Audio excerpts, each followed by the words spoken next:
Déclarer, payer ses impôts, c'est un devoir civique. Yeah. Mais ça reste compliqué pour le plus grand public. Yeah. Dans ce monde où tout est devenu numérique, la direction générale des impôts a décidé de changer les choses. La direction des moyennes entreprises du centre numéro 1 est une direction extérieure de la direction générale des impôts. Elle est chargée de la mobilisation des recettes fiscales. Pour pouvoir accomplir bien ces missions, la DME est organisée en services. Le premier service, c'est la recette des impôts, qui est dirigée par M. Zongo Moussa, secondé par un receveur adjoint des impôts, Mme Bingouré Compaoré Claudine. Le deuxième service, c'est le service d'assiette. Compte tenu du volume du portefeuille, la hiérarchie de la DGI a décidé de créer deux services. Le premier service d'assiette est dirigé par un chef de service au nom de Haro Dahandi, et le deuxième service d'assiette est dirigé par M. Yamouego Anatole. Et le troisième service, c'est le service de brigade de contrôle. La hiérarchie a encore décidé de créer plusieurs services et nous avons 4 brigades de vérification. La première brigade de vérification est dirigée par M. Ninkiema Philippe, deuxième dirigée par M. Ki Joseph, le troisième dirigé par Ouattara Abdoulaye et quatrième dirigé par M. Sempore Saïdou. Le quatrième service, c'est le service de gestion des moyens, dirigé par M. Kaboré Sébastien. La DME Centre 1 est située au bord de la rocade qui relie l'échangeur de Ouaga 2000, certains appellent l'échangeur de Route de Pau, et l'échangeur de l'Est, donc le boulevard des Tamsoba.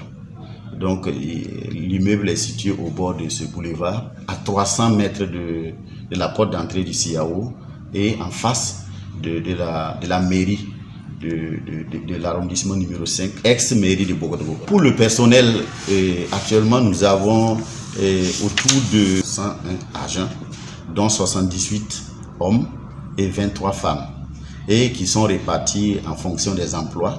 Emploi des inspecteurs des impôts, ils sont au nombre de 58, et emploi de contrôleurs des impôts 28, emploi des adjoints des impôts 9, et un personnel d'appui composé de 6 personnes, dont un statisticien, 2 secrétaires, un agent de liaison et un standardiste.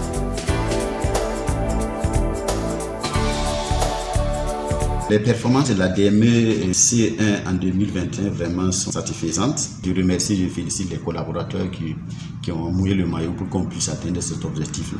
Effectivement, sur une prévision de 38 milliards pour le budget de l'État, nous avons pu recouvrer plus de 41 milliards, soit un taux de 110%. En ce qui concerne les budgets des collectivités, sur une prévision de 1 milliard 284 millions, nous avons pu recouvrer 1 milliard 248, donc soit un taux de 97%. 2022, effectivement, lorsque les prévisions étaient assignées à la direction générale, la direction des services fiscaux a procédé à la répartition entre les unités de recouvrement que nous sommes, mais en tenant compte de l'opérationnalisation de la DME Centre 4, qui a pris une bonne partie de notre portefeuille.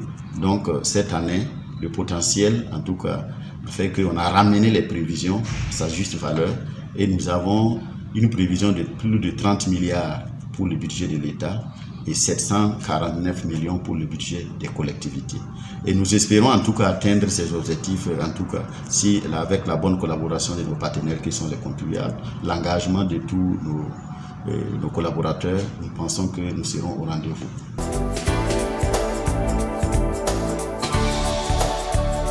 La DME 1 gère les contribuables qui sont en fonction de la segmentation et le régime fiscal qu'on appelle les contribuables du réel normal d'imposition. C'est-à-dire que ceux qui ont un chiffre d'affaires supérieur ou égal à 50 millions et inférieur à 1 milliard relèvent des DME.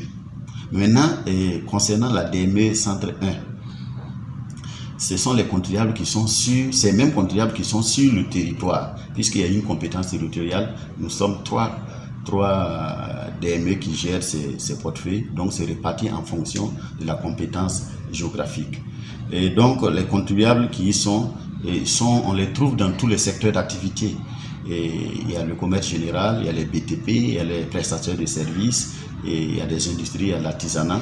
Mais en tout cas, le plus grand nombre se trouve au niveau du commerce général. À la date du 24, nous avons un portefeuille de 1213 contribuables actifs.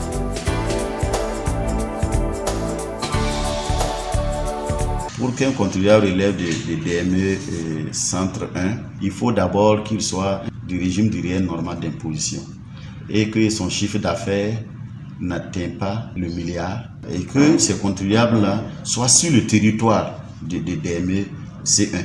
Le territoire de DME C1, c'est l'arrondissement 1, l'arrondissement 6, l'arrondissement 7, l'arrondissement 8, plus les communes de Tang, d'Assouri et de Komsele. Et il faut aussi que ce contribuable soit soumis à l'impôt sur les sociétés ou bien à l'impôt des bénéfices industriels, commerciaux et agricoles, IBICA. Parce que si il est du réel normal d'imposition et il est soumis à l'impôt sur les bénéfices non commerciaux, il relève de la DME C4. Là, c'est les autorités qui l'ont voulu ainsi.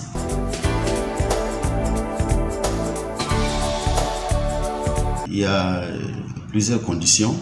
La première condition, c'est lorsque le contribuable, et c'est le souhait de la DGI, lorsqu'un contribuable de DME 1 arrive à réaliser un chiffre d'affaires de plus de 1 milliard, à ce moment, il va perdre la qualité de contribuable de DME et sera transféré au niveau de la direction des grandes entreprises. Ça, c'est la première condition. Deuxième condition, c'est lorsque sur 3 exercices consécutifs, le contribuable n'arrive pas à réaliser un chiffre d'affaires qui atteint 50 millions. À ce moment aussi, il perd en tout cas la qualité de contribuable de DME et sera transféré vers la DRI pour être géré par la direction des centres des impôts. Et troisièmement, c'est lorsque le contribuable quitte le territoire de DME 1, il sera géré par une autre DME. Et enfin, c'est lorsque le contribuable connaît une cessation d'activité, à ce moment il n'est plus de DME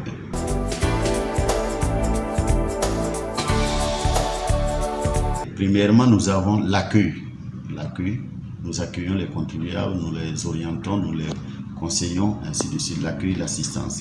Nous avons également des actes que nous délivrons, tels que les attestations de situation fiscale en ligne, tels que les certifications de chiffre d'affaires que les contribuables demandent pour pouvoir soumettre au marché. Nous vendons des timbres, des stickers, on peut considérer comme c'est une prestation aussi de service. Bien sûr que si derrière il y a les recettes, mais quand même on rend service.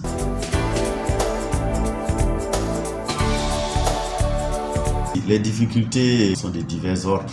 Et d'abord, vous savez que l'impôt, comme on dit, c'est la chirurgie du portefeuille du contribuable. Donc, ça dit que ça fait très mal. Donc, déjà, sur le terrain, il y a des couacs parfois avec certains contribuables. Mais bon, comme c'est un problème inhérent à notre métier, on fait avec. Et le deuxième problème, c'est le manque du personnel, surtout en ce qui concerne le personnel d'appui. Parce qu'il y a le manque de chauffeurs, manque de secrétaires, manque de l'argent de liaison, et vraiment c'est très criard. Et enfin, on peut parler des moyens financiers et matériels, parce qu'on a besoin des fonds pour les opérations de sortie qui ne viennent pas à temps, qui ne sont pas débloqués à temps. Et voilà ce qu'on peut dire. Et on peut citer aussi le problème de connexion qui arrive parfois, parce qu'on a des problèmes de réseau, et ça ne dépend pas de la DGI, c'est au niveau national, et à ce moment ça nous empêche de bien travailler comme on l'aurait souhaité.